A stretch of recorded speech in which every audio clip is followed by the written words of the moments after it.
Ok, dans cette vidéo, je voulais faire un petit avant-propos avant d'attaquer cette formation sur la prospection téléphonique, le call. C'est des croyances qui, selon moi, doivent être détruites pour vraiment performer en prospection téléphonique, mais de manière plus globale aussi en tant que commercial. Il y a des nouveaux téléprospecteurs SDR commerciaux que je vois passer très régulièrement, et ces croyances-là, ils les ont souvent, donc tu les as peut-être aussi. Et je vais t'expliquer pourquoi tu devrais les détruire. Tu auras l'occasion par le terrain de vraiment les changer par toi-même, mais au moins tu en auras conscience par rapport à tout ce qui est dit ici. Première citation, oui, des petites citations pour démarrer. Donc première citation, un bon commercial ne cherche pas un oui facile. Il ne veut pas ne pas affronter la réalité avec le prospect, éviter la réalité pour avoir un oui qui est facile. Il veut un vrai engagement de la part du prospect. Il va chercher les questions difficiles. Il va s'arrêter quand il sent qu'il y a une hésitation pour creuser, voir pourquoi il y a une hésitation et trouver la information qui est cachée en dessous. Un bon commercial aussi comprend que son rôle est de changer les croyances de son prospect pour le faire avancer et non pas avoir une conversation qui est confortable où on évite les sujets fâcheux. Ça, c'est la facilité. Les gens croient que le job de commercial, c'est juste d'avoir des conversations, on rigole avec les gens. C'est bien, mais si vous voulez des ventes, ce qu'il faut, c'est surtout changer les croyances des personnes avec qui vous échangez et trouver leurs objections cachées. Donc, première croyance, je ne suis pas légitime, je dérange le prospect en l'appelant. Voilà, vous allez souvent penser qu'on dérange les gens en les appelant, heu ça peut se comprendre parce qu'aujourd'hui, il y a des très, très mauvaises pratiques en termes de prospection téléphonique. Mais en réalité, toutes les personnes que vous allez appeler aujourd'hui, elles ont émis un intérêt auprès de l'entreprise, que vous représentez. Elles ont laissé des informations, elles ont téléchargé une brochure, peu importe. Elles ont toqué à la porte, elles ont montré un semblant d'intérêt pour le produit. Vous êtes juste là pour vérifier si nous, on peut les aider.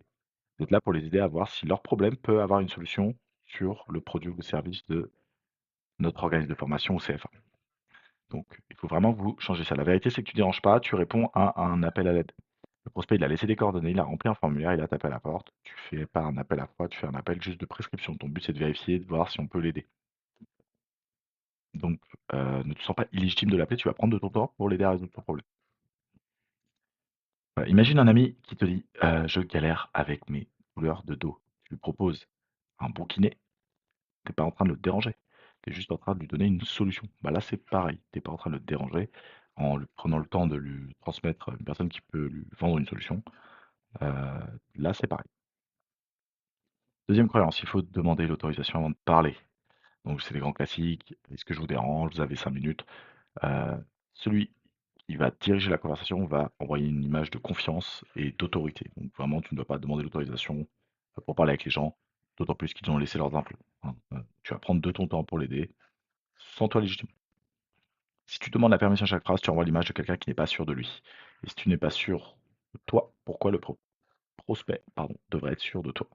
Vraiment important à comprendre. 3, il faut être au service du prospect, le client est roi. Alors oui, c'est en grande partie vrai, mais tu n'es pas leur assistant, tu es plus un guide. Tu es là pour leur poser les bonnes questions.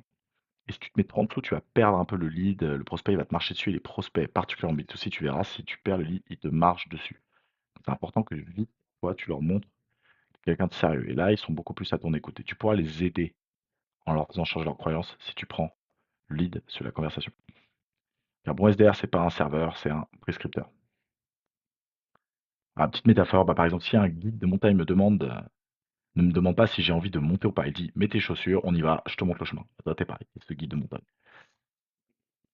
4, un refus, c'est un refus. Un non, c'est un non. C'est, pour des commerciaux plus expérimentés, ils savent que ce n'est pas le cas. Un non, c'est souvent un test. On est en train de voir si ta réaction, tu vas vaciller et si tu as une réponse à apporter. Tu dois donc, garder une posture qui est normale, plutôt attendre les non. Et si tu fuis au premier non et ils se diront: «Il n'y croyait même pas lui-même». Alors que si tu creuses, ça renvoie une image de: «Je suis sûr de moi, je veux t'aider, donc je m'arrête pas à un non». Croyance 5, s'il me dit qu'il n'a pas le temps, c'est vrai. Alors, ça vous l'apprendrez sûrement par l'expérience si c'est la première fois que vous faites des appels. Sinon, vous le savez sûrement déjà.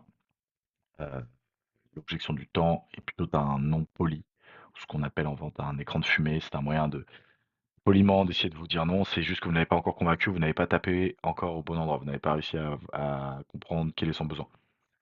C'est toujours un symptôme, pas une cause. Le vrai problème, c'est souvent de la procrastination, du flou et de la peur d'avancer. Donc votre rôle, c'est d'accepter ça en surface, de faire comme si c'était OK et plutôt d'aller creuser en reposant des questions, en creusant le besoin. Et on verra dans cette formation comment s'y prendre. Croyance 6, j'ai aucun contrôle sur la motivation du prospect. Voilà, j'appelle quelqu'un, je lui pose des questions et peu importe ce que je dis, bah, c'est soit il voulait le produit, soit il ne voulait pas. Non, c'est faux. Vous avez le contrôle sur la motivation que vous pouvez créer chez la personne. Les meilleurs commerciaux, ils créent du besoin. Ils peuvent appeler des gens qui sont même pas interagis, qui n'ont pardon, même pas interagi avec l'entreprise et créent un besoin. Là, vous allez interagir souvent avec des personnes qui ont déjà, de près ou de loin, signifié un intérêt pour le service. Donc tu peux débloquer ces prospects. C'est ton rôle d'ailleurs. Tu es un détective, tu dois trouver la problématique qu'il veut résoudre, le besoin fondamental qu'il a et le faire parler de ça, creuser autour pour que sa motivation, elle monte en flèche.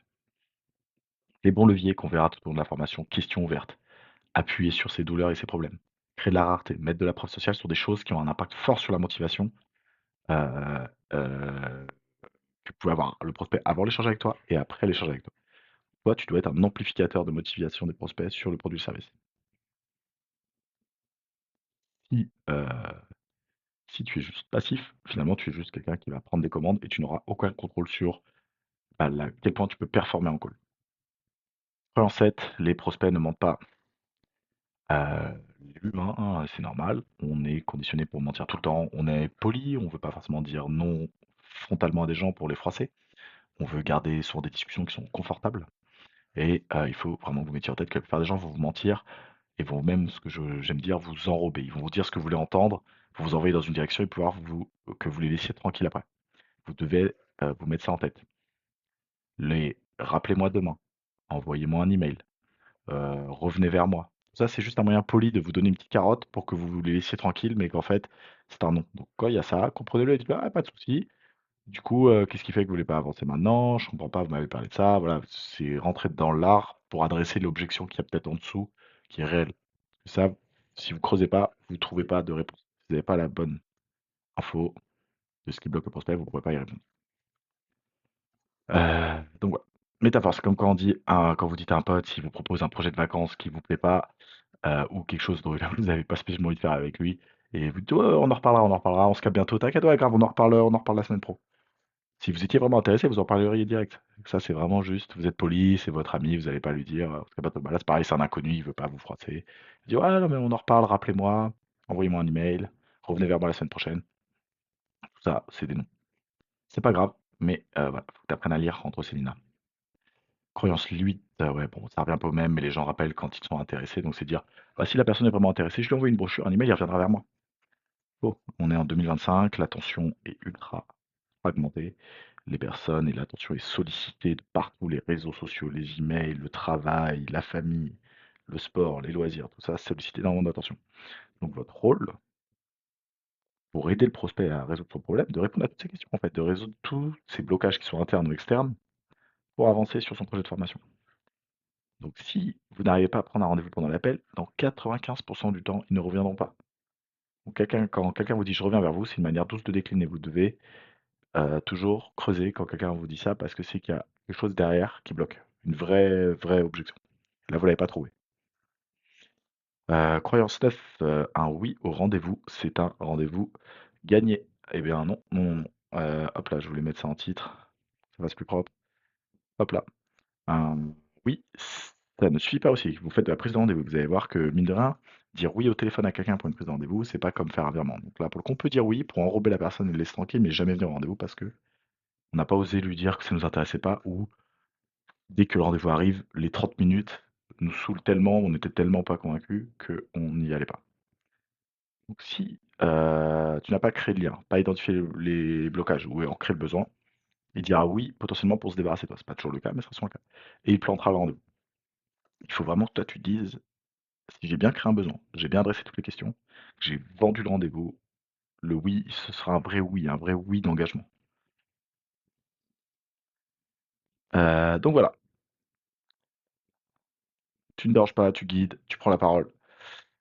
Ça fait pas mal de croyances, qui sont à casser. Tu apprendras ça par le terrain, mais voilà, j'aimerais te donner ce contexte-là avant d'attaquer toute la formation, essayer de mettre de l'intention sur tout ce qui est mis là et enlève tout ce qu'on t'a appris à l'école, tout ce que tes parents t'ont appris, la réalité de la psychologie humaine, personne ne la comprend finement, il y a que la pratique. et la prospection est un très bon moyen de pratiquer.